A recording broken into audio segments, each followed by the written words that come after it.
एक किसान शहर से जलेबी खरीदकर अपने गांव जा रहा था। उसने अपने बच्चों के लिए जलेबी बनाई थी। रास्ते में चलते हुए उसे जलेबी खाने की इच्छा हुई। चलते चलते उसने अपनी पीठ पर बंधा जलेबी का पैकेट खोला और अंदर से एक जलेबी निकाली, लेकिन उसमें चिपकी एक और जलेबी नीचे धूल में गिर गई और वह पछताता हुआ आगे बढ़ने लगा। तभी वहां एक पेड़ पर बैठी एक मक्खी ने उस जलेबी को देखा। केचुआ समझकर वह झपटी और जलेबी को अपनी चोंच में पकड़कर उड़ने लगी और पास के जंगल में घुस गई।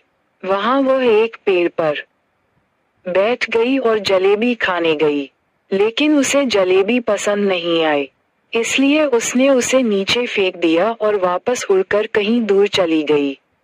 अब 2-3 मक्खियां उस जलेबी पर बैठ गईं और उसका मीठा रस पीने लगीं। तभी एक शेर आया और जलेबी के उस टुकड़े पर बैठ गया। जलेबी के टुकड़े उसके शरीर के नीचे दब गए।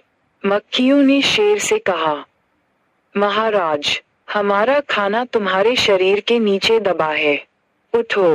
क्या? मैं तुम्हारी खातिर उठा हूँ। जाओ जाओ, कुछ और खा लो महाराज। ये हमारा पसंदीदा खाना है।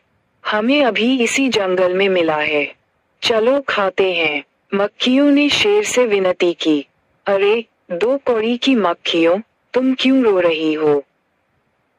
तुम घड़ी नहीं चलने दोगी। भाग जाओ यहाँ से, वरना मैं तुम्हारी घंटी बजा दूंगी। शेर क्रोधित हो गया और मक्खियों को भगा दिया, लेकिन मक्खी का नाम वे सोच रही थीं, क्या ये शेर अपने मन में समझता है? अब तो राजा रावण में भी कोई अभिमान नहीं रहा। फिर यह शेर है। हमें इसे दिखाना होगा कि हम उतने तुच्छ नहीं हैं जितना तुम समझते हो। भले ही हमारे शरीर छोटे हैं।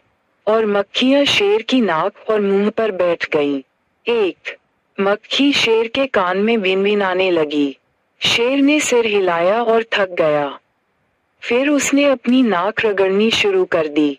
उसने अपने कान रगड़ने शुरू कर दिए। उसने अपना मुंह खोलना और बंद करना शुरू कर दिया।